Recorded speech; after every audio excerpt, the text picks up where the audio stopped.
Greetings, everybody. My name is Hamid Khan with Stop LAPD Spying Coalition. I'm here at Los Angeles Community Action Network in Skid Row in downtown Los Angeles. And welcome to Rise Up for Justice's live stream event. And today we're going to be speaking about community policing, that how surveillance, displacement, and counterinsurgency happens in our cities, in our communities, all across the country.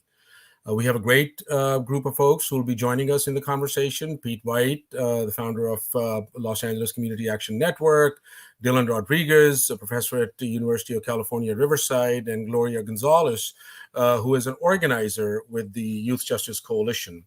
And towards the end of the show, we will also hear from King Jabo, who's a singer, a rapper, an organizer, and a social justice advocate. Community policing has been around for several decades. It's very much rooted in military occupation. It really started gaining a lot of steam and ground, after the Vietnam War. And for the last almost 7 decades, we've heard various types of things that have been describing community policing. Proactive policing, community-oriented policing. But when we really take a deep dive and we start unpacking and start removing a lot of fog as to what it really means, what we uncover is that it is a process of expanding mass surveillance of the community. It is a process of infiltrating the community, and it's very much built on the examples of military occupation that the U.S. Army has modeled after the occupation of the Philippines, being in Vietnam, and the most recent example of the wars in Iraq and Afghanistan and other parts of the world. Not to say that the United States has only been an occupying power. In these places, the U.S. built on genocide and enslavement of people of African descent, genocide of Native Americans, and then a long history of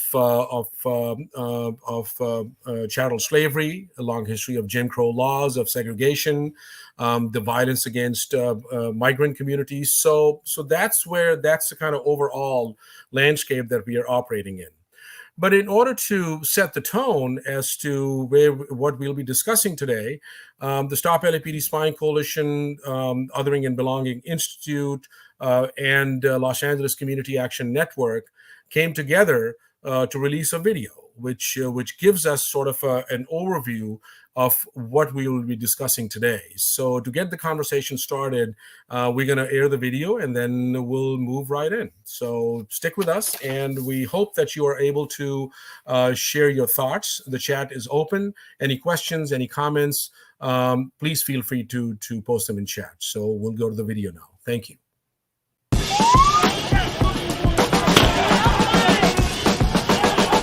The legacy of community policing in Los Angeles is one of racism and social control. We know the dark history of police partnering with government and real estate developers to maintain and strengthen state and corporate power. Community policing began in the 1960s and 70s with the presumed intent of building trust between police and the community. A deeper look at community policing reveals a drastically different reality. The strategy of community policing is a form of combat operation and social control deployed by the U.S. military in Iraq and Afghanistan. It's called counterinsurgency. It was the military that taught the LAPD how to become an occupying army to protect the status quo for future private development opportunities. This is another example of how police use the scam of reform to secure more resources and power. Tech companies that supply the surveillance hardware and software, and the university professors who provide justification for community policing are all accomplices to this dirty deed. In 2011, the LAPD and the City Housing Authority launched the Community Safety Partnerships in 4 public housing projects in South Central Los Angeles. Now a growing line item in LAPD's budget, the program was originally set in motion through federal funding from the 1994 crime bill, along with money from philanthropy, real estate developers, and other wealthy elite. They worked together to displace and gentrify Black and brown communities while helping to secure white wealth. Alongside the Housing Authority, the LAPD displaces and arrests residents on a massive scale, while collecting data accessible to agencies like ICE. what that looked like was a lot of surveillance and harassment of forest residents, to the point where a lot of residents spoke of not being able to sit outside on a hot day for fear of police interaction, just in their own home, in the vicinity of their own doorway. This is how spying happens in LA. This is how the erosion of our human rights happens in LA. This is how social control and gentrification happen in LA. This is how police secure bigger budgets and more resources. Despite repeated attempts to pacify and control us, we have always fought against this kind of policing, because a paramilitary occupying force is not what makes our communities safe. We question. We fight back. We fight back. We organize. Organize. We fight for a community free of police surveillance, police violence, and harm. We reclaim the resources we deserve to thrive and survive. Together. Together. Together. Together. Join us.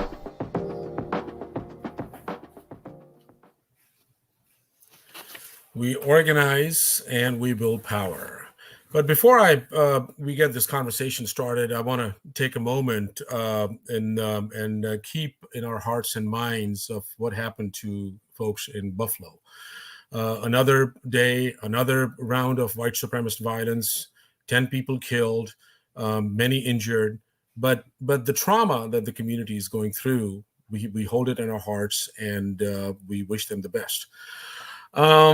Next up, we're going to bring in our guests. And before we start doing that, let me just read a quick definition of what community policing means. And this is a definition I'll share that comes directly from the Department of Justice's handbook. And it says that community policing is a philosophy that promotes organizational strategies that support the systemic use of partnerships and problem-solving techniques to proactively address the immediate conditions that give rise to public safety issues such as crime, social disorder, and fear of crime. So the emphasis is in promoting strategies that build partnerships in the community for problem solving. And some of the way that they talk about is partnerships in the communities, organizational transformation, and problem solving. And this is what we hear all the time from law enforcement, that community policing is a problem-solving tactic. It is about building relationships in the community, and it is about transforming that how the community sees the police. But here's another thing that we also looked at the Los Angeles Police Department, which describes this whole process in its latest iteration of data-informed community-focused policing, and this is out of their handbook. And I'm using a lot of words, but it's really critical to set this tone, where LAPD says that racial and ethnic minorities may perceive the policing as lacking lawfulness and legitimacy based in part of their interactions with the police or other influences, social media, news stories. This can lead to distrust of police, which has serious consequences for law enforcement. Lack of trust equates to illegitimacy of police authority, which in turn leads to an inability for the police to function effectively. So now, and I'll go back to that, how the U.S. Army has described this thing, but here we are again in 2020, the most recently released handbook that LAPD has, that they're still looking to build trust. They're still looking to build partnerships. LAPD has been around since 1869, so almost about 150 plus years later, 160 years later, they're still building that thing. So let's get to our panel. First, I'll bring on Pete White, who is the founder and executive director of Los Angeles Community Action Network, our home and our family here in downtown Los Angeles. And I'll let Pete introduce themselves. Pete, you were also a very crucial part, and LA Can was, in helping develop and create this video.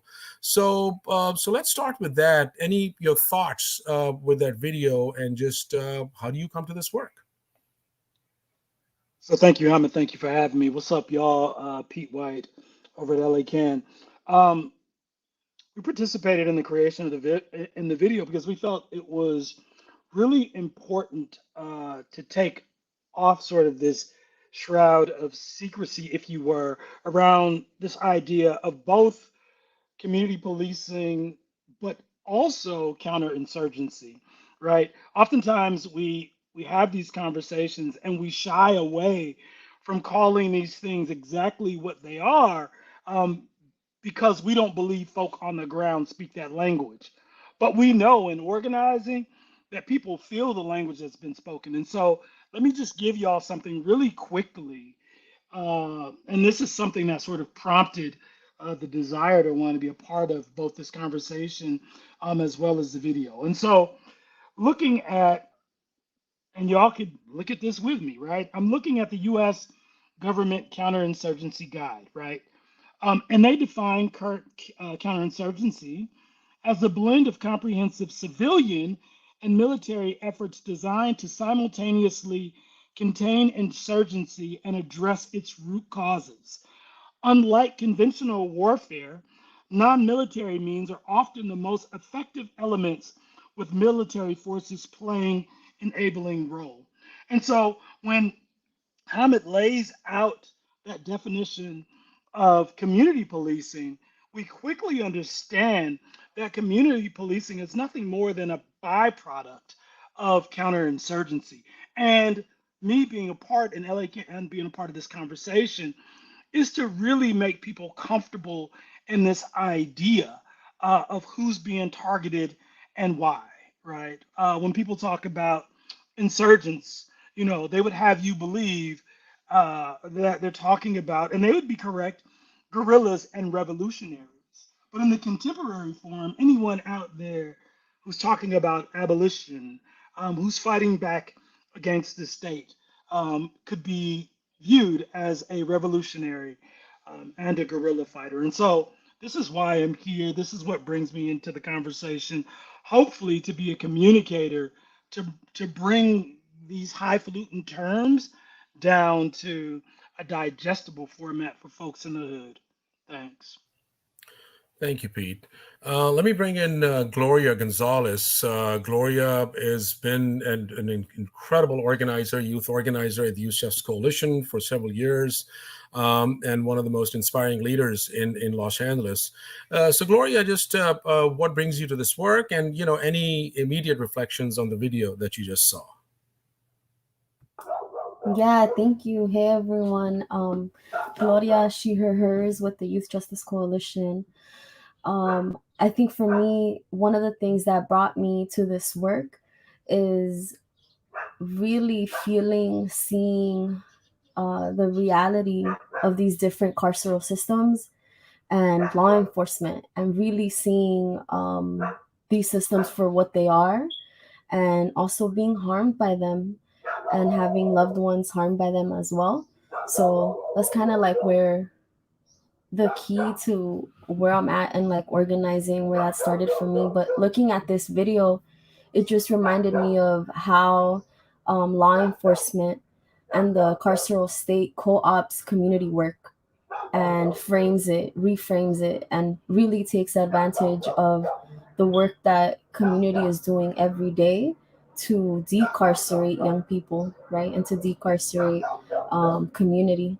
So really looking at that and the militarization of law enforcement, and even thinking about how probation continues to get so much funding, right? Over $1 billion.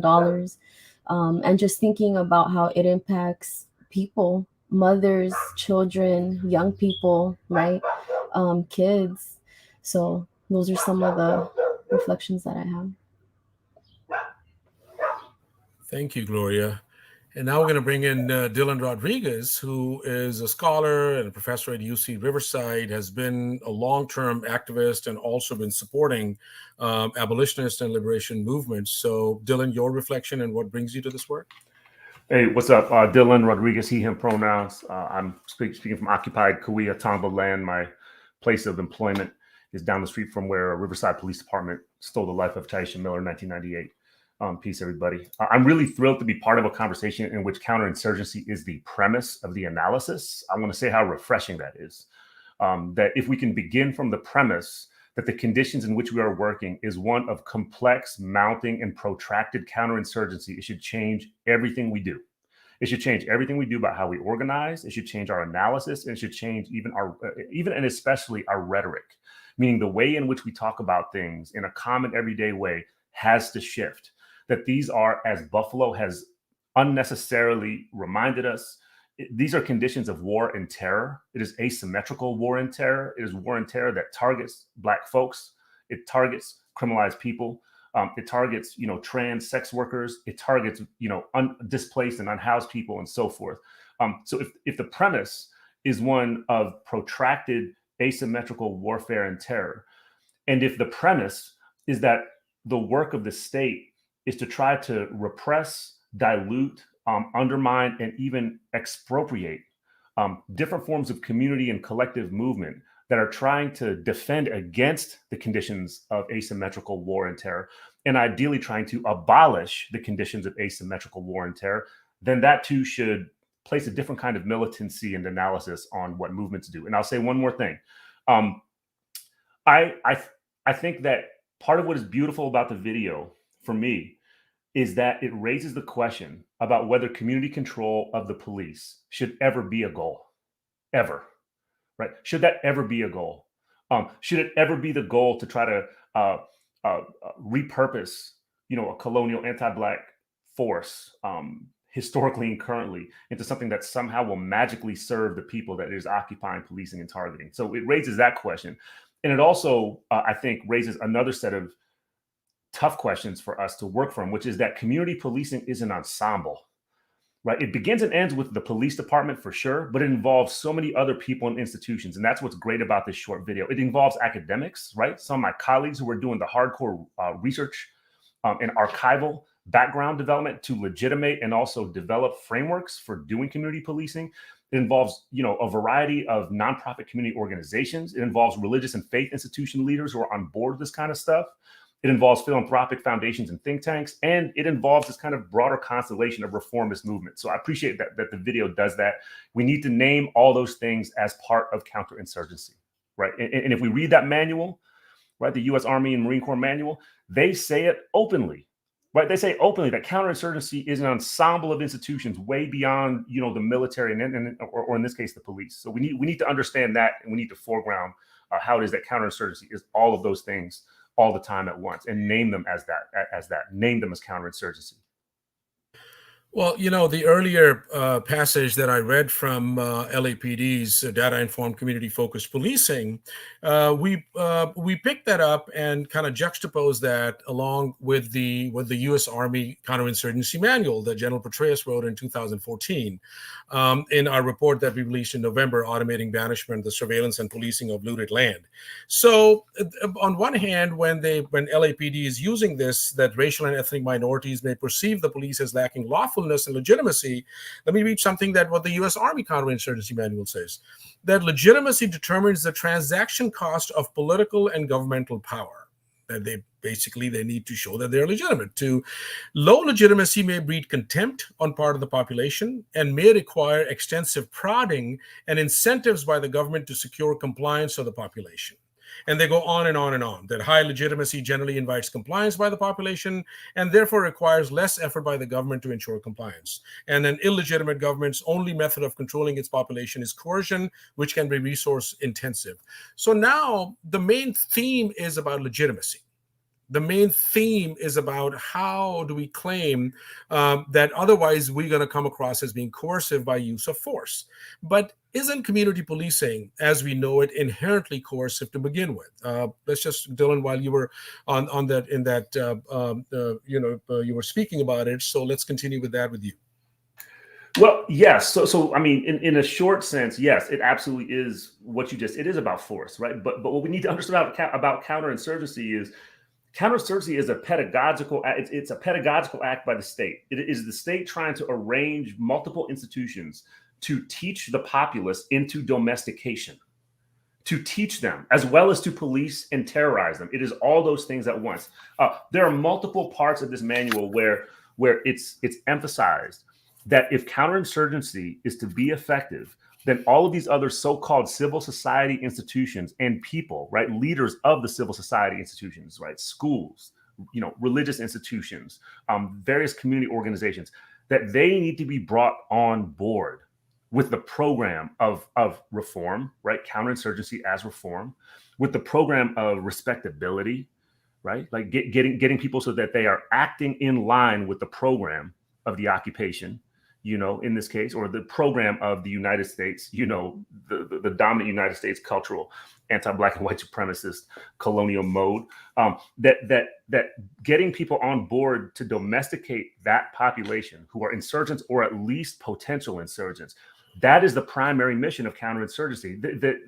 There's this kind of hopeful way in which that counterinsurgency manual tries to contend that military force and police force in an ideal counterinsurgency occupation would be a last resort, right? That those things would be sitting in the background rather than the first resort. Now, we all know that that's not really what happens, right? So I think what actually happens is it's both, right? That you have direct relations of police violence as a first fucking resort, right? At the very same time, seemingly in a contradictory way, but it's in a bizarre way, it is not. At the very same time that you have this massive alignment of reformist and liberal militants, is what I would call them, right? From the philanthropists to academics to the think tanks to community organizations to religious institutions that are trying to preach various forms of compliance with state power by way of these empty promises of some hopeful future in which the police will stop killing, maiming, and terrorizing people. Of course, that's not what goes down. So we got to understand what community policing is. We might just need to stop calling it that. Right. We might need to start calling it, counterinsurgency or something else, right? We need to change our language. I think that's where I would want to move. And that's one of the primary focus for the video as well, that how do we mainstream this conversation? How do we get it out there? How do people start? Because community policing equals policing of the community. There's nothing, sensationalist about it. But Pete, you were going to say something. Go ahead. Yes. Yeah. Thanks for bringing me in. So a couple of interesting things, just building off of what Dylan just said. I can recall when Bill Bratton, Antonio Viragosa, and others brought broken windows policing to downtown Los Angeles. And it was interesting that, they brought in a police substation, they brought community organizations, they brought developers, they brought real estate folks in to hear a sermon from Bill Bratton. And for some reason, I was invited. I have no idea. Someone clearly did not check the guest list. But I sat there in this precinct and I listened to Bill Bratton quip a couple of things. The first thing he said, this policing is not going to look good, nor is it going to feel good, right? He said, if I had it my way, we would put a moratorium on policing. But then the next thing that he said actually began to roll out the counterinsurgency strategy or the playbook. He said, we have to, from the outset, gain the moral high ground, right? And so we need to make sure academics and the press and journalists are telling the stories in the ways in which we want the stories told. And so what he's putting on preview for all to see at that moment was a part of the playbook that is, going to attempt to inoculate folks from the pain that folks on the ground were going to see, and simultaneously bring folks in line who all have an interest to gain. Who are those folks? Philanthropy, they're in the room. Nonprofits, they're in the room, and they're in the room being taught how to tell the story of what, for us 3 years later would be 27,000 arrests of predominantly Black people in a 25 square block area. It would be 36,000 citations in those same 3 years in a population of 13 to 15,000 folks in a 25 square block area. And the other thing that wasn't being told at the time that he was talking about needing to gain the moral high ground in the media, Carol Schatz, who was the long-term president of the Central Cities Association, her husband or her partner was high up in the LA Times. And so the organizing started there. Like, how are we going to plant and place these stories that's going to explain the next rollout of plantation capitalism in a gentrifying downtown Los Angeles? And so we saw and we continue to see in real time, on the one hand, you see the force, right? But the real play isn't the force. Like, actually, when you see the force, it's almost too late because the play has been made. The resources have been placed, and communities are now in lockstep. Thank you. Gloria, just so what we are hearing is, and you and I have had these conversations as well, that that basically on a very baseline level, this requires obedience, this requires compliance, this requires to be pacified, this requires to toe the line, this requires in a very systemic way to be a good citizen, this requires so there's a lot of things. So in your experience with organizing, and particularly youth organizing, how do you see that play out? And generally, how are the youth responding to this kind of demand of compliance and this forced pacification of the youth? Yeah, on my end, I think, and from what you are naming and from what you were saying, Pete, I think it's important to identify abolition versus reform, right? And what we see in a lot of these spaces is, or at least my experience has been, like, you can be in a space with community-based organizations or nonprofits, and there is sometimes this push for reform. And it's interesting to see, right, how these strategies that we're using can be used to abolish these systems, or it can be used to uphold these systems, right? And particularly with young people, right, when you see the disinvestment of young people and in youth development, but you see the investment by the Board of Supervisors into upholding probation and juvenile halls and camps and placements, right? You see the disinvestment in young people, but also young people being told in different ways, also by like funders, right, that this is the way that you can organize, right? Like, in order for you to organize, you have to toe the line in some way. And when you're not, you're seen as the bad young person, right? Or you can't necessarily live in like abolition and be an organizer. So I think at the YJC, some of the things that we see is, right, like political education is really one of the core values, right? And so at Free LA is a high school at the Youth Justice Coalition, which stands for Fighting for the Revolution to Empower and Educate Los Angeles. You see young people that are coming home from lockup, that are on probation, some of them that are on parole, right? And there's a clear difference when a young person, and again, young people are vulnerable when they're coming out of these systems or when they're in these systems. So it's very important and very crucial to be intentional about how you organize young people. And so thinking about the different routes that people take, or the different access that people have to real organizing, right? And so thinking about how abolition isn't something that is taught to every young person. And is it something that is being talked about in schools? It's not something that's being taught through political education, right?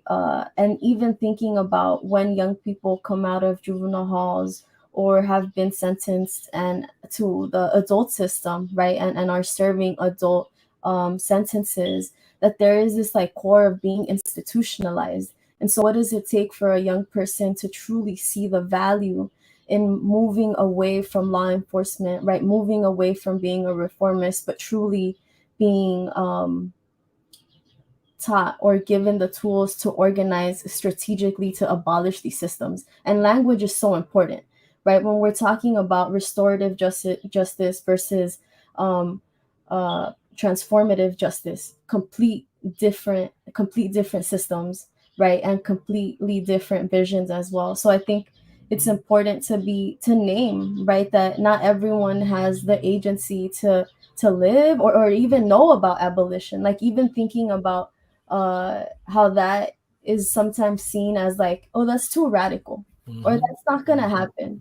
Why believe in something that's not gonna happen? Actually, what you need to do is defend law enforcement, right? Think about how they can get more training to not commit murders, right? To not murder our people, get more dollars to bring on more people and have them patrolling the streets, right, with bikes and the trains, as we see in LA, right? So being able to see the reality, and I think that's why this space and this panel is so important, because a lot of young people are not getting this lens, and sometimes this lens lives in college spaces, but what about K through 12, right? Mhm. Where are young people being strategically taught, right, about civil rights movements, about organizing, and in a way that, again, is not a reformist way, but is about abolition and rooted in abolition. Yeah, no, it reminds me, Gloria, thank you for raising that, because the city of LA is going through its budgeting process for the year 2022-23. And LAPD is going to get a record budget this year, $3.2 billion, when all is said and done, including their pensions and retirements.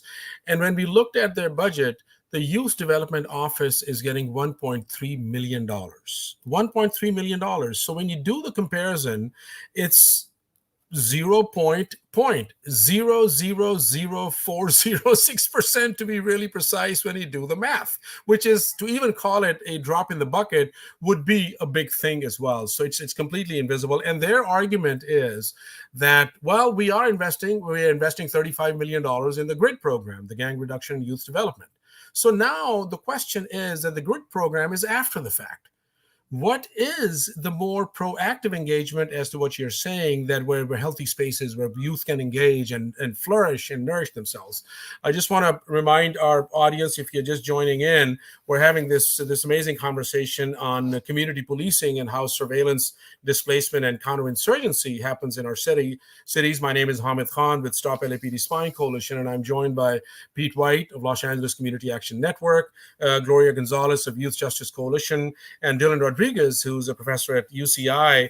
And towards the end of the conversation, we will be joined by King Jabo, who's a singer, and will be giving a live performance with singer, rapper, and organizer, and a social justice advocate. Did I say UC Riverside for Dylan? I think I was about to jump down your throat, Hamid. Riverside, not Irvine. There you. Oh my gosh, we were just talking about that sterile place, Irvine, as a blank spot. But yeah, my bad. Apologies for that. So before we go on, I just wanted to see if there was any comment or a question from the audience. Mark, is there any question or something? Okay, so we have one that I'm curious to know the panel's thoughts on police departments adopting programs to sign residents up who have video surveillance cameras. They call it community partnership. And thank you, because we were going to go to community safety partnership, but let's just go right in. Any thoughts on what Laura is asking? Thank you for the question. I got something for you. As y'all were talking, as I was watching the video, I couldn't help but open up my marked up copy of the Counterinsurgency manual, which, by the way, all y'all that are watching this and that watch the stream and the recording, you should download it, because you need to study that shit. Like, you need to understand that this is what U.S. policing, and really probably hemispheric policing, looks like. This is the blueprint for it. This is the manual for it. But what I'll say, that there's a passage from the Counterinsurgency manual that relates to the question I was just asked, and I'll read it for you. Right? There's a passage, section 2-40. It's titled "Preferred Division of Labor," that relates directly to Laura's question, and it says this. It says, in counterinsurgency, it is always preferred for civilians to perform civilian tasks. Whenever possible, civilian agencies or individuals with the greatest expertise should perform a task. So what you see happening in those attempted partnerships with ordinary people who don't have the license to kill is a direct extension of police power, as well as a redefinition of what the civilian task actually is. Right. So let's be really clear that this is what's happening in counterinsurgencies, that what the state and what the police are actually directly trying to do is not merely empower people to surveil, snitch, and police each other, but they're actually redefining that as part of your respectable civilian duty. That's what it actually means to be an upstanding citizen or civilian, or whatever you might want to call a community member, is to actually engage directly in the work of surveillance and policing. So I think this is a picture example of how counterinsurgency is spreading and working and starting to metastasize throughout different cities. Thank you, Dylan. So, I was going to go to Pete. I guess we may have lost him temporarily. So, Gloria, let's just go to, Laura asked that question about community partnership, but LA has an official program called Community Safety Partnership, which started in 2011. It's a partnership between the mayor's great office, the gang reduction and youth development office, Los Angeles Housing Services, and then also the LAPD. And it started off in 4 housing projects: Nickerson Garden, Jordan Downs, and 2 others. And now, and then over the years, it's been expanded all across. But then immediately in the aftermath of George Floyd uprising, as you were speaking about reform versus abolition, this was presented as a reform where now a whole bureau has been set up, which is called the Community Safety Partnership Bureau. And guess who is leading that? Who just skipped a rank and from captain was made deputy chief is Imelda Tengridis. So Imelda Tengridis, somebody that YJC knows. I mean, Imelda Tengridis, and I think it is her partner, who's also a deputy chief as well, who is running Operation Laser in South Central Los Angeles too. So, can you speak to that, and especially, just youth who are Lobos, who are at YJC, who are coming to LA Free High School? What has been their experience, if they have shared any, around community safety partnership and how that has worked for the youth? Yeah, thank you, Hamid, for the question. I think there have been multiple conversations, and one of the things, I would like to speak about my personal opinion and what I've seen, but I think there is this co-opting that I spoke about earlier from LAPD, right, through this program as well, and co-opting community work, right? And so there's like the strategy to, is framed as supporting community members, right? Is framed as, we're here in the community as LAPD to serve and to really stop the violence, right? When a lot of the times what we're seeing is, even when you drive down Nickerson Gardens, right? Or if you all look this up, something I'm like, whoa, I think psychologically we miss some of these points, but there are some fences, right? And this is like, if you're like on Success, like Success and Imperial, you'll see these fences. And so the bars are facing inward instead of outward. And so, right, that already tells you, right, that it's not meant to keep community safe for the people that live there safe, but really is intended to lock you in and make sure that you don't get out, right? And so thinking about that, but also, right, looking at how there has not been any change in terms of youth jobs in these projects, right? That there is all this so-called investment, and this is the framing of it. This is the outreach method, right? But when you think about peace builders and people that are in the community, right, that could really support, de-escalate situations and support with transformative justice and communicating skills, right? Like just being able to keep people safe through talking, right? And other, it takes clearly more skills than just talking, but police, I think that's why police are seen in a lot of these areas sometimes as like the good and like the hero. But when you really think about responding to the violence, the response is policing all of the time, right? And consistently what we've seen is young people being over policed, the whole community being over policed, and there are no benefits to these strategies except for law enforcement gaining some form of relationship building and some form of trust, but that doesn't lead to safety, and that has never led to safety. Instead, it leads to $1 million blocks of incarceration, right? Instead, it leads to generational trauma. Instead, it leads to people being murdered, right? And really at the end, you have community members, young people, children, right, being placed on gang databases, right, being profiled. And so none of those things have led to a safer community or have supported in any way the development of the people in these criminalized spaces. Oh, yes. Thank you. Thank you, Gloria. Welcome back, Pete. Pete, let's just go to you. And before we lost you there, Dylan was speaking and responding to a question about the cameras and community partnerships and this, that, and the other. You've been organizing for a few decades. I'm not going to age you over here. Just and from your vantage point, and particularly LA Cans is a movement builder around. I mean, I think the real poor people's movement. I always look at Skid Row and the power that has been built. So, in this broader context of coercion and pacification and community partnership and cameras, how have you seen this evolve? And when they say community partnership, like, and you were in that meeting as well that you were referring to. I mean, a lot of things I'm asking, but just to kind of bring in, from your vantage point, how have you seen it play out? Yeah. And let me just say before I answer that question, I think you saying I've been doing it for a few decades. I think that may have just aged me, my brother. But it's all good. I was thinking about myself. No, it's all good. It's all good. So a couple of things on this point.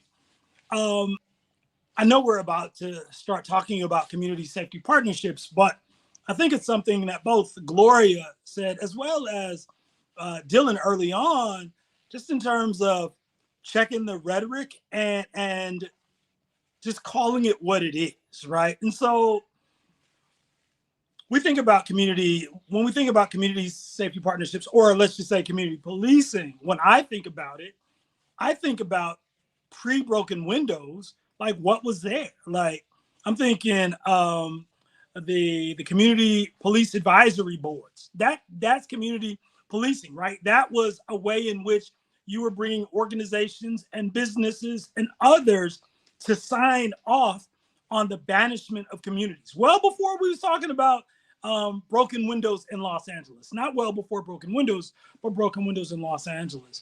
I think about neighborhood councils, like where they fit in this scheme, if you will, of community policing. I think about the business improvement districts and where they fit in this scheme of counterinsurgency. Let's say that, i.e. community policing for folks who ain't caught up yet on counterinsurgency. When I think about community safety partnerships, I just see them in a long list of other attempts to soften both language and impact on the militarized side of policing. Because we ain't never going to get rid of, if we're talking about reform, you ain't never getting rid of bullets, batons, cages, prisons, or an imagination that sees our existence being able to move forth without the police. For us, for community safety partnerships, it's kind of funny now that it's so commonplace. We saw it early on in our organizing in the Pueblo del Rio development, housing development, as well as the Jordan Downs, right? And what we saw with community safety partnerships, we saw sort of this quote unquote new strategy being rolled out because for some reason, people started caring, the government and speculators started caring about residents in Pueblo del Rio, residents in the Nickerson Gardens, residents in the Jordan Downs, right? And so for us, we knew 100% folks have been, as an outgrowth of organized abandonment and banishment, y'all don't give a damn about our community. So why now should we trust you with this thing called community safety partnerships? And early on with the community safety partnerships that we saw that came out of the housing authority, it was straight out the counterinsurgency manual, because before they even talked about it, they got on board organizations that had been doing work in the area for decades, work that had gone underfunded for decades. They started organizing. The state, the LAPD, and others started organizing those folks. And what do they organize those folks to do, right? They organized those folks to have more resources around mutual aid. Only though if the LAPD could participate, right? They started organizing sports leagues whose coaches, right, were the LAPD and probation and others. And so this attempt to make the state feel softer.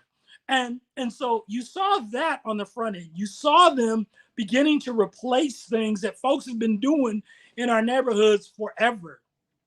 But on the backside, what you didn't see was this push for gentrification. You didn't see the lines moving.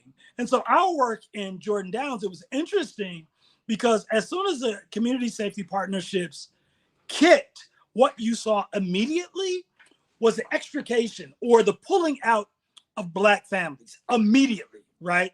You saw the pulling out of Black families, and then you saw Latino families who are getting resources. That's on the front end, right? And you saw this bitter rivalry that's being stoked, right? And this was the community safety partnership that was rolled out. It didn't take long to once we started organizing for folks to realize that folks were being played against one another.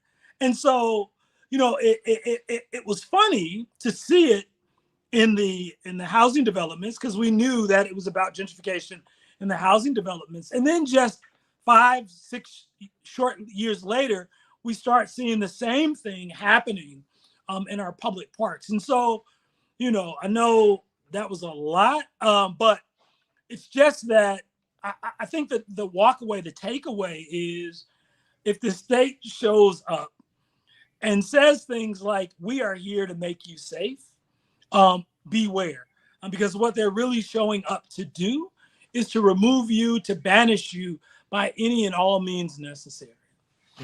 Yeah, no, thank you, Pete. That was, and obviously, like, you know, appreciate kind of just walking us through this landscape. And of course, in our organizing as well, we often say, like, you know, just try to keep it on the ground level. But the ground level is where we need to really bring this conversation, like, in the sense, like, how these constructed or this bogusly created complexities as such are kind of created, and then which leads to this whole occupying force by coercion, by pacification, by violence, by bribery, by, you know, nonprofits, this, that, and the other. So all of that landscape needs to be really lifted.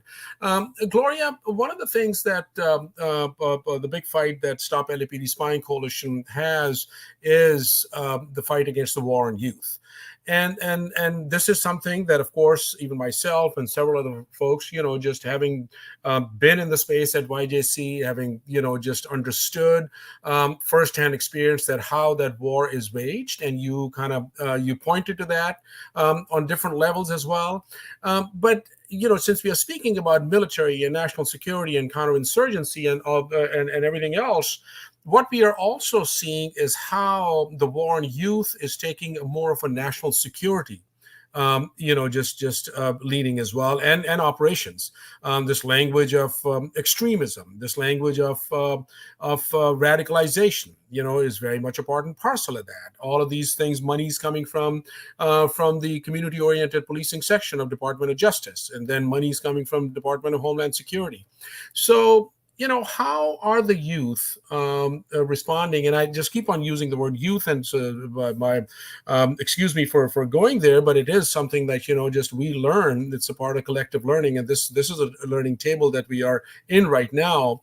How are they seeing, you know, just mass surveillance, and then obviously, you know, gang injunctions, gang databases? We know that LAPD is not, you know, putting information into the CalGang database, but this sort of like the conditions on the ground that are created, intentionally created as a pathway to incarceration, which has been also called school to prison pipeline.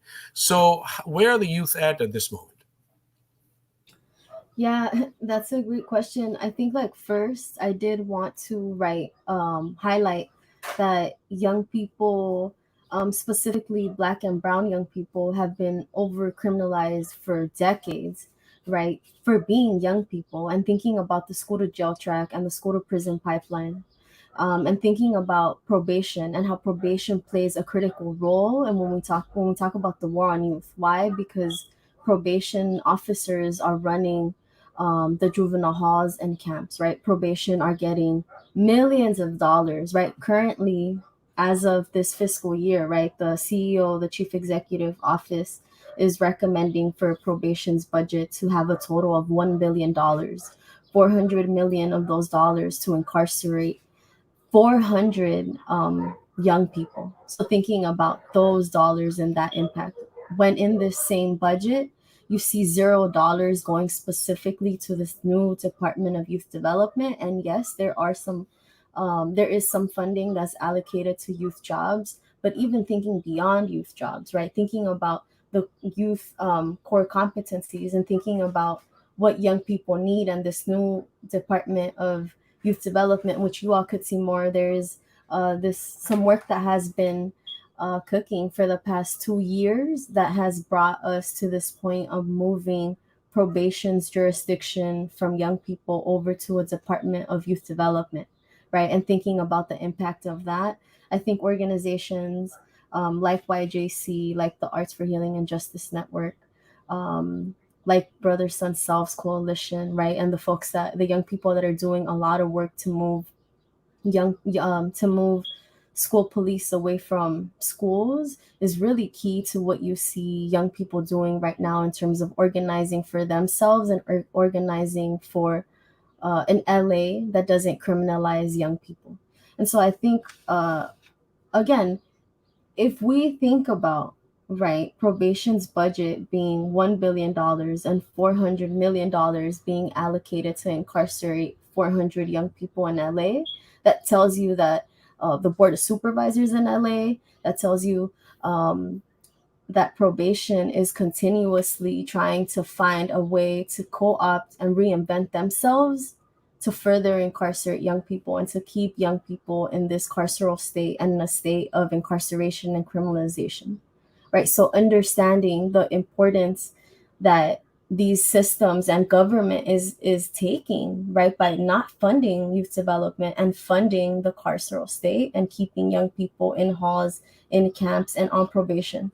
And even like just a couple days ago, right, I really want folks to visualize how easy it is to go in this system, and specifically the role, I would say, that school police holds. And this is why it's so important to move school police out of schools. But I was pulled over by school police like 2 weeks ago.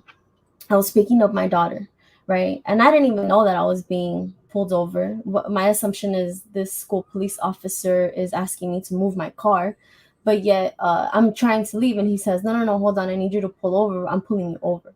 So I'm shocked, like, oh shit, this is really happening outside of my kid's school when I'm trying to pick up my kid from school. And he asks for my driver's license and for my registration and for my insurance, right? In that moment, if I didn't have these three things, this is what he said. He said, I could do whatever I want to you, right? Like, that's not true. But thinking about how in that moment, right, this would have been the escalation of calling LAPD, right? LAPD then could have arrested me if I had warrants, right? If I didn't have my insurance or registration or license. And how many families, right, don't have these things, or these things are suspended, or don't have them on hand at the moment that you're picking up your kid. But that could have easily been a whole nother story where DCFS would have gotten involved, right? They probably would have taken my kid just in a matter of 5 seconds. So even just thinking about that interaction, right? And how a lot of the times these stories and looking at the impacts that school police and LAPD have on communities, right, isn't always told in this way. So when we think about the war on youth, right, you have white schools, you have middle class and upper class schools not running like prisons, not having school police in them, right? Sending their kids to the dean's office or to the counselor's office, right?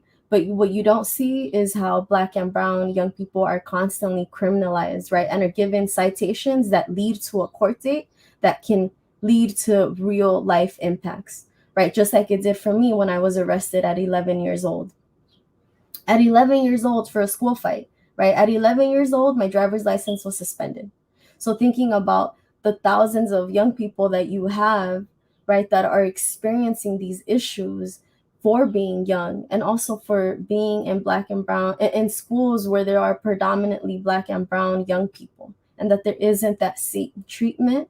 If you go to Malibu, right? If you go to Venice, if you go to the Valley, right? Depending on where you're at, right? So thinking about how Black and brown young people are intentionally criminalized and seen as predators and monsters versus young people, and are consistently criminalized, right? You cannot run down the street if you're a Black and brown person, because if LAPD or school police sees you, they will stop you, as Tawhida's brother went through that experience, right? And Tawhida is the organizer with the YJC, but looking at how the narrative with young people, and also the reality that in order for a young person to receive services, they have to be going through the school to prison pipeline or through probation, that they can't access services anywhere, right? You have to get them from these specific systems once you're already in them. But what about when you get out? Thank you. Thank you. And if folks are late joining in, my name is Hamid Khan with Stop LAPD Spying Coalition, and we are having this Rise Up for Justice live stream conversation on community policing, how surveillance, displacement, and counterinsurgency happens in our cities.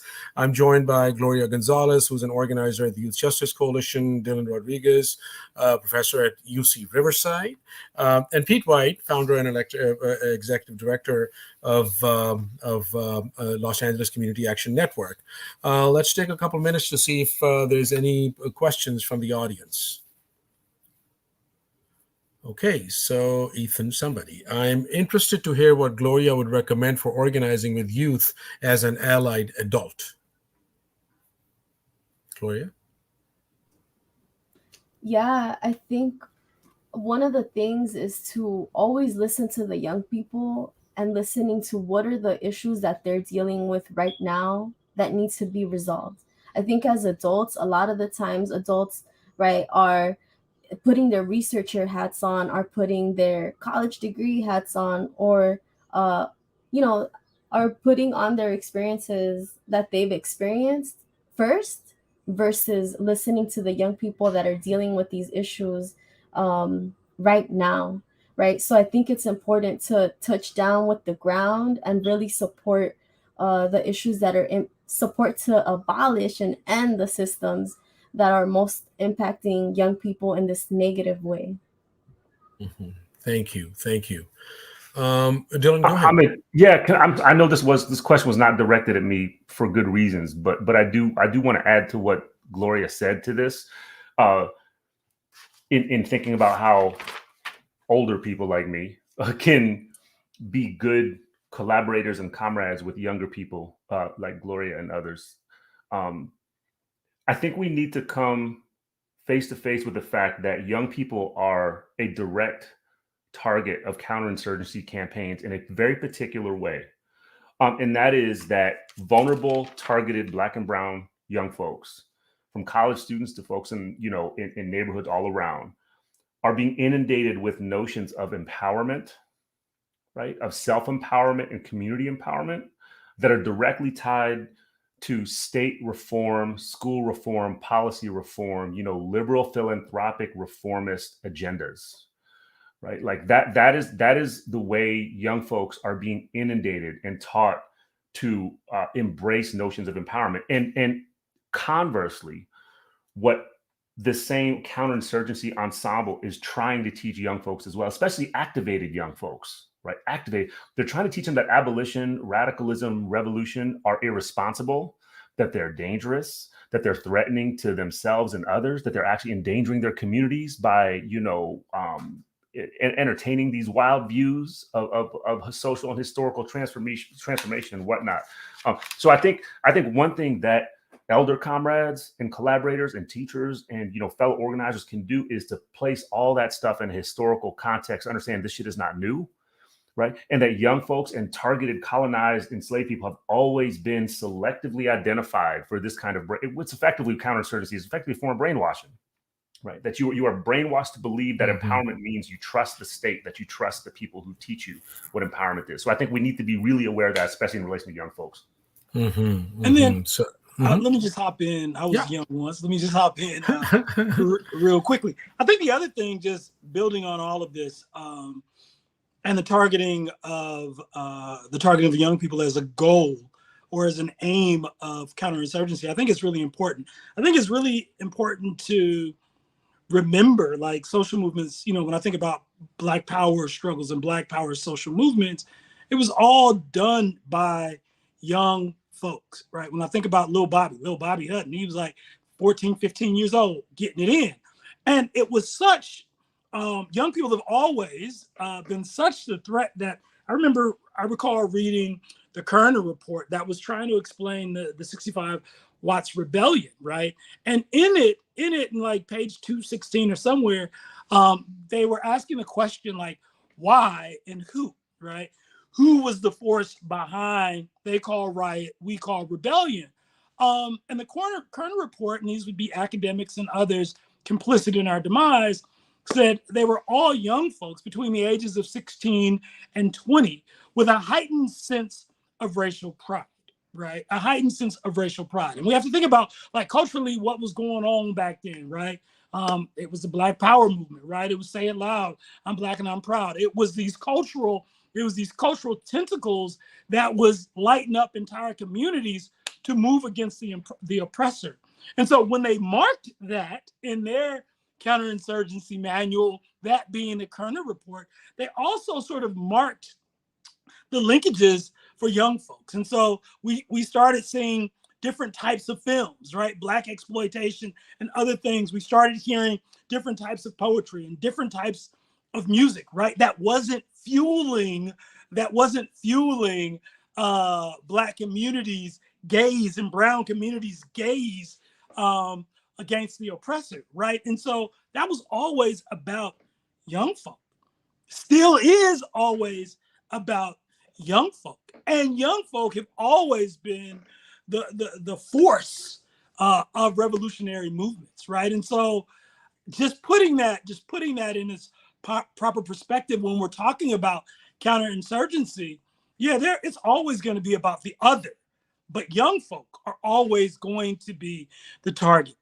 That's why the cages, that's why the money to probation, right? Because they're trying to kill the seeds of movements, right? And so, and for older folk who know that, we need to say that, and we need to step back and allow youth leadership to flourish. Absolutely. And just want to remind our audience and everybody that towards the end of this conversation, we're going to be watching a live performance by King Jabo, who is a singer and organizer and a social justice advocate. So just, I'm going to go off script a little bit, and this is kind of bring in a couple things. So one of the things, so I'm going to use some terms over here, garrison state. So, which is basically a state that is maintained by military power. Then we have the community safety partnership, right? So just Dylan, Gloria, Pete, whoever wants to take a shot at it, or all three of you, I'd love to hear from you that, do we live in a garrison state, first of all? And we're talking about counterinsurgency. Just we don't see, and I say that from my own personal experience of growing up in Pakistan, which was, you could see the structures, you could see the military in trucks, you could see the tanks and everything else, and it was an extension of the British colonial system and all the old post office to the railway station, all these grand buildings and all of that.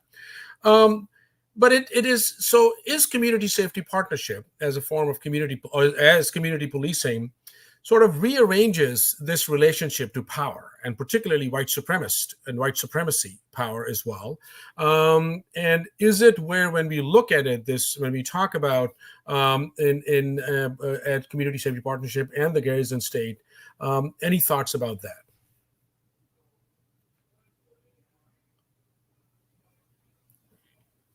Somebody go.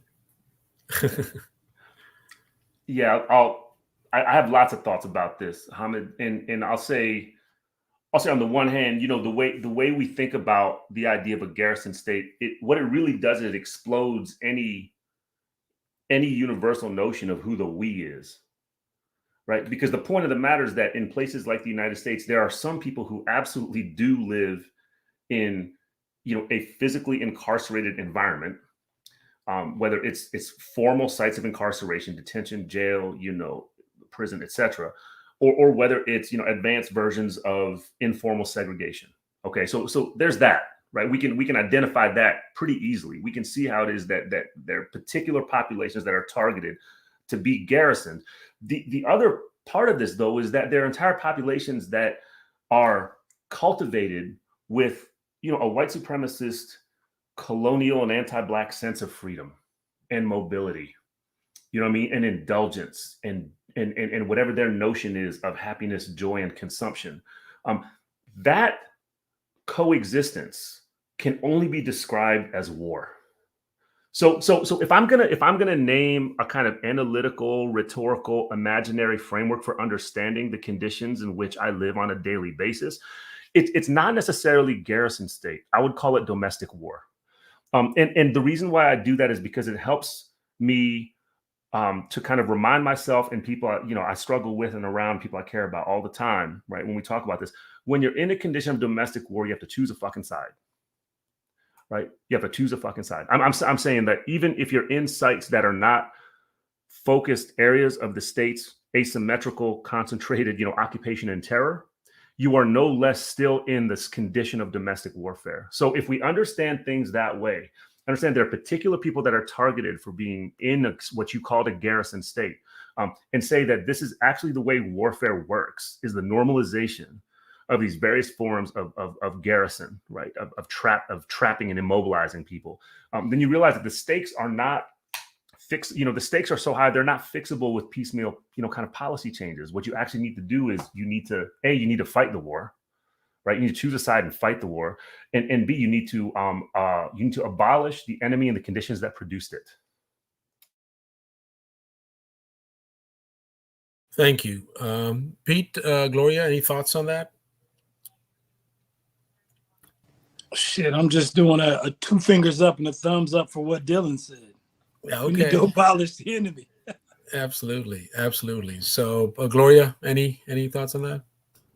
Yeah, echoing what you said, Dylan, and I think really looking at having more opportunities where people get to understand how, one, these issues are complex but can be understood by young people and the community, and really looking at the reality that police offers, which is not safety, right? Mm-hmm. Police come in effect after there has already been an incident or a violent crime or a crime in general, right? Like, that is not the solution. Really thinking about what it takes to not continue to go through the issues that are causing us to not be safe. Mm-hmm. Mm-hmm. Well, as we are getting close to wrapping up this conversation, and we'll be listening to King Jabo as well in a few minutes, can each of you take a few minutes each, just to, and by a few minutes, I mean not a whole lot of few minutes, how do we get this? We created this video. We're having these conversations, and still, this whole thing, I would say, thing about abolition, or the conversation about abolition, is still very much sort of like this cautionary tale, if you will. Where immediately, a specter of fear is constantly raised. And then we see within our movements, I consider this whole nonprofit industrial complex very much as an infiltration in our movements as well. And we have to name it as it is, where the way the systems are set up. But, in a sense, when we talk about real alternatives, can folks talk about it? Like, what are some of the barriers? And I know maybe I can start with you, Gloria, that I know that YJC had or still has that 5% campaign, where, it was this brilliant research done by young people who identified clearly that, what are the allocations? Where could this money be going? And I would even say, what was that, Measure M or Measure J? I'm forgetting exactly, that the county passed, where 10% of the county's funding was to be allocated towards social services and community development. I would say that its roots are very much in the campaign that YJC started, through the research that the youth did through Real Search. So what are the barriers, and what are the alternatives that Gloria, in your conversation with youth, that folks talk about? Yeah, I think one, it's important to name that whatever solution we get to, it's gonna take an intergenerational approach, right? And really thinking about the elders that have been in this movement, and the older folks, right? Like Dylan and Pete and you, Hamid, right? That have like all this information, and how do we move this information from being in you all's heads, right? Or I know you are probably like constantly on like panels, or have articles, or have written things, but how do we get this information out to more young people? And I know that Stop LAPD Spying has been doing a great job at holding sessions where you are covering these things, but really thinking about the importance of really always fighting back, right? Consistently, when we're told that this is not possible. So when we think about the 5% campaign, when we were talking about defunding law enforcement and going to the board of supervisors and city hall and city council, they would tell us like, you are crazy, y'all are crazy. We are talking about defunding law enforcement. Do not say that if you want to make sure that your campaign happens, or if you want publicity for your campaign, right? Like, do not say that, because as Black and brown young people, you're never going to get that, right? So we had like officials tell us consistently in our face, or at least in my face, for 12 years, that this shit was not possible. That thinking about LA with youth centers, with peace builders, with youth jobs was not possible. But what was possible, right, was to get funding from parks, from schools, right, from other entities that did not involve law enforcement, right? And so we fought that rhetoric, we fought that fight, and the young people before me fought that, right? So thinking about the Lobos from the inception of YJC to 2003, 2004, 2008, right? Like, shout out to all those people that consistently held down the fight. And so when we think about Youth Justice Reimagined and this motion, right, and this work, all this work that's being put into the launch of a Department of Youth Development that's going to launch July 1st in LA County, right? Thinking about this massive structure where a lot of people don't even understand that a lot of this work came from young people, and a lot of organizers that are on the ground that were calling for abolition when it was not popular, right? That were calling for the reinvestment and of these dollars when it was not seen how you're seeing it right now, right? And so whether the media covers it or not, there are so many people fighting for these issues on the ground now. And so remembering that this fight is going to continue, and really being rooted in abolition, right? That the system is operating in the ways that it was intended to, and it's doing exactly what it was meant to do. It is not meant to have wellness. It is not meant to create safety. It is not meant to create partnerships, right? Like, it is not meant for any of these things, right? It is meant to incarcerate, kill, murder, right? And continue genocide of Black and brown people. Thank you, Gloria. Pete, how do you see that playing out? We're looking at barriers and real alternatives, and especially communities in downtown Los Angeles and Skid Row, and all across South Central and other parts of the city as well. You're muted. Yeah, let me try the speed round on this one. So a couple of barriers. I think one of the barriers is just like just movement infrastructure, just around our ability to communicate these ideas. What I do know is when we have conversations, and so we say abolish, right? And then we start talking about abolish from the perspective of changing the ways in which this government views criminalization and incarceration, right, at the expense of everything else. Like when we start talking about policing being the only recession-proof item in a budget, like when we're losing teachers, when we're losing jobs, when we're losing services, we get more police. Anytime that we say that directly to communities, communities get it, right? And so we know that we have the tools and the ability to converse converse around these large ideas in ways that folks who we care and love and who we're organizing with get. We just don't have the infrastructure that we need to be able to put it in as many televisions as in as many songs as possible. And so one barrier is just infrastructure, just having the ability. I think the other barrier is expectation, right? I oftentimes think even in movement work, we always dream up the Hollywood version of how movement happens, right? And so when people think about the civil rights movement, when it started, right, and its conclusion, people are thinking about that Hollywood 2 and 3 year struggle, right? They're not talking about the Niagara movement in 1917, right? They're not talking about all of the things that fueled the civil rights movement. And so when I talk about expectations, people are having real expectations about what's possible in your leg of the journey, right? In your leg of the fight, and having a real conversation about that.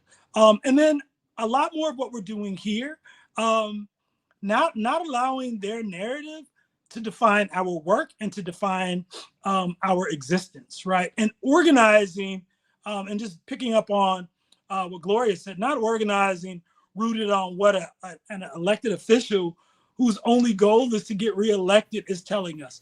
Not organizing from a perspective of a donor or philanthropy, which we consider wealth twice stolen, what their idea that's possible. Because we know that if we can see it, right, we know that it can be obtained. And so really those are some of the barriers that we've got to overcome. And I believe that there are examples of us overcoming this. Like Gloria just said, there are campaigns that we can talk about that people said, that shit ain't never gonna work. And we're sitting here now. But definitely not sitting on our laurels and thinking because we won that campaign, the fight is over. Because the struggle Absolutely. It is multi-generational journey, so there ain't no delete button. Dylan, any thoughts on that? But I also want you to in the brief time that we have, address that we have a whole fight around academic complicity. So how deeply the academy is complicit and what has the role been? And, we're talking about narratives, we're talking about, building these conversations. So the barriers that we face and what are the alternatives? Yeah, the academy is not just complicit, Hamid. It is central to counterinsurgency. I know that because I see what many of my coworkers do. I see the thirst. I see the grift. I see the expropriation and opportunism. I see how research agendas and individual careers end up being rewarded by faking affiliation with communities and movements, when in fact what's actually happening is theft of resources, a non-reciprocity of interaction with people and resources. So fuck academia. Universities are a very particular kind of brick and mortar site. So I'm separating academia from universities, knowing that my day job is as what most people would call an academic. But I have, reached a conclusion a long time ago that I actually don't think there's much to be, there's not much to be recuperated from academia because it is so central to counterinsurgency. So I think that's just the fact that we need to face. Now, I do think that there are resources and infrastructures that can be stolen and liberated from universities and colleges. I think that's important. You wouldn't have the Black Panther Party in some ways if there wasn't precisely that kind of stealing and liberating happening at a place like Laney College in Oakland. Right. So we can go on with that. So there's that piece of it, Hamid, that I would say academia, there's nothing to be done with academia other than name it as central to counterinsurgency. On that point, I think we need to separate the ideas of education and theorizing and politics and analysis. We need to separate that away from academia. And this is to address something that Gloria brought up in her closing comments. Number one, I feel like I'm 29. So even though I'm being named as an elder here, I'll always feel like I'm 29. All right. So don't even get it twisted. But what I'll say is that when Gloria brings up political education, the need to do that with young folks, kind of liberating the resources and the know-how and the reading list for young folks. What we need to understand is that the counterinsurgency is absolutely engaged in their own forms of political education with each other. They're doing it rigorously. They do it every day. They fund each other with millions of dollars to do counterinsurgency political education with and for each other. They are constantly studying radical abolitionist movements now and historically, because they are trying to develop, and they are developing, expertise in our movements, languages, our ideas, what is effective about our methods, and they are stealing it. They are stealing it and deforming it, in addition to finding ways to repress and destroy it. It's all the above, okay? So when we talk about political education, we need to understand that those fuckers are doing it, so we better do it better, right? We better do it better, and we better draw on resources and institutions. For example, my favorite one, in this area is Southern California Library, right there. Right there. That's a kind of space and infrastructure we need to work on. Can I say one more thing, Hamid? Sure, Just as a closing note. Please. A lot of people that we fight with, that we argue with, because they're kind of in that default liberal reformist paradigm, right? A lot of times, if we have enough of a debate and fight with them, and love them enough as well, what we find out is that they actually hold on to abolitionist ideas and commitments, but they have been taught not to identify it that way. Right. So for example, I'll say this one coalition I was with that I was struggling for over a year about the kind of the default reformism that so many people in the coalition had. It finally, and it was responding to somebody being killed by the police. It finally dawned on me one day to just ask the question to the group, to the coalition: do we want police killing to stop, or do we want to just slow it down? Right. And of course, everybody says we want that shit to stop. That is an abolitionist position. Right. That means that there's no such thing as an acceptable amount of police killings of our folks, whoever our folks are. Do we want the condition of terror and one-sided suffering to just get modestly better, or do we want it to stop? Folks will say they want to stop. That's an abolitionist position. And I'll also say one more thing, which is we need to reflect on what's happening in 2021 to now, the so-called post-2020 rebellion period. Right. Everyone talks about what went down in 2020, particularly in the summer. What we're not talking about enough is what's happened since then, especially through the calendar year of 2021, where all different forms of reformism took hold at various institutions, from cities to universities to other institutions. Right? Police reform became the kind of compulsory ceremony of the day, for most of the past year and a half or so. And yet, if you look at what the Washington Post Fatal Force Project found, right? This is an independent, autonomous group of journalists who are researching police killings of civilians. What was the outcome? The outcome was that you had more police killings of civilians in 2021 than in the history of their project. Right? So if you ever wanted empirical, data-based proof that reformism not only doesn't work to address police killing, it doesn't even slow it down. It might even encourage it. Right. Absolutely. Then that's what we need to understand. Reformism is part of counterinsurgency. It is actually deadly. Absolutely. Very much so. Well, on that note, thank you very much for sharing your time, for sharing your wisdom, sharing your experiences, sharing your scholarship, your organizing, because this conversation was not just about an assessment. This is a call to action. So as we close out, I hope that you all would stay a little longer, because we're going to have a live performance by King Jabo, who's a singer, a rapper, a songwriter, and a social justice activist and a community organizer. So with that, I'm going to pass it on to King Jabo. Welcome. What's good, y'all? What's good? My name's King Jabo. I go by the name of King Jabo when I'm on the stage. Thank you, Hamid. This piece is a chant that I created in the center and in the part of when the Floyd uprising was happening, and in honor of lost loved ones and lost community members by law enforcement. I'm gonna go straight into it. Let's put the blacks on top. Let the browns wear a crown. Fuck the police, they can't hold us down. Let's put the blacks on top. Let the browns wear a crown. Fuck the police, they can't hold us down. Let's put the blacks on top. Let the browns wear a crown. Fuck the police, they can't hold us down. Let's put the blacks on top. Let the browns wear a crown. Fuck the police, they can't hold us down. We want change, we don't want change. Yeah, we too focused on the wrong things. I saw a cop kill a brother that he called friend. Young kid, good kid. Young nigga balling. See, I don't want to stand. In this life, how can a man be a man? I'm shouting out to my mom. I wish my pops had a plan. And yeah, I grew up in the slums and I wasn't known to the gang. In the city that I'm from, everybody want to bang. Everybody got a gun and everybody want to sling. But when it all comes to pass, everybody want to change.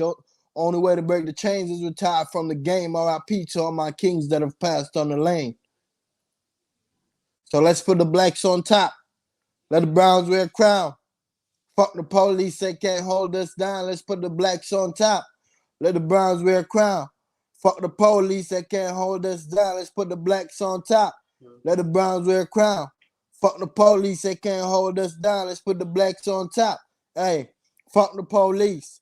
I go to sleep. Many nights I don't eat. Niggas locked up doing time on the concrete.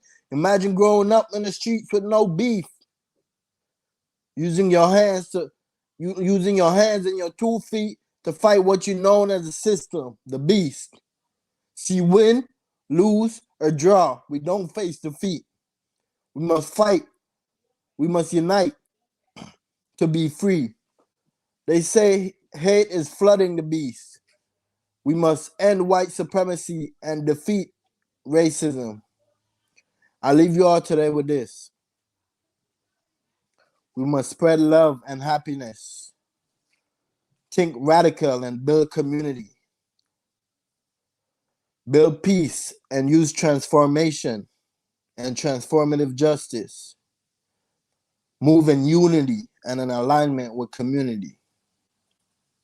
My name's King J-Bo. You all could follow me on all Instagram, on all social media platforms as King_JAYBO, just as it says here, with an underscore at the end. I am an organizer. I'm a songwriter. I do if y'all do want to book me or want to reach out to me, please reach out to me via Instagram and let me know if y'all like it or if y'all just want to be friends, want to be a fan, anything like that. And I just want to shout out to Hamid and the Stop LAPD Spying. Like, I go through so much shit on the daily with law enforcement and family members and so much shit, you know, and if we don't talk about this stuff, then it's never gonna work, right? And sometimes it's more than talking, but I think this part right here is building community, and this is the part that we're gonna highlight, right? And shout out to Malcolm X and shout out to all the families of the people in Buffalo, New York that passed away and transitioned into the other world. Thank you, J-Bo. Thank you, J-Bo. Thank you so much for sharing that. And yes, we hold the families in Buffalo in our heart, in our minds, and we're with them. We're with them. So thank you all for making the time. Thank you for sharing the space. Just want a quick reminder, we posted a link to an event tomorrow at 6 o'clock in historic Filipino town. It's an in-person community town hall at the Robinson space on social media in the police state. And the flyer is a couple days old, so we will also be joined by Emilio Lax from Youth Justice Coalition. To be a part of that conversation as well, besides the Brennan Center, who went through 10,000 documents, and Sam Levin, who is a reporter from The Guardian, who covered this whole piece around social media. So hopefully some of you will be joining us. Again, Pete, Dylan, Gloria, and you know, just everybody at OBI, the Othering and Belonging Institute, and Rise Up for Justice. Please go to nocsb.org, nocsb.org, for more details. So thank you again. Have a great day and have a great afternoon. Adios.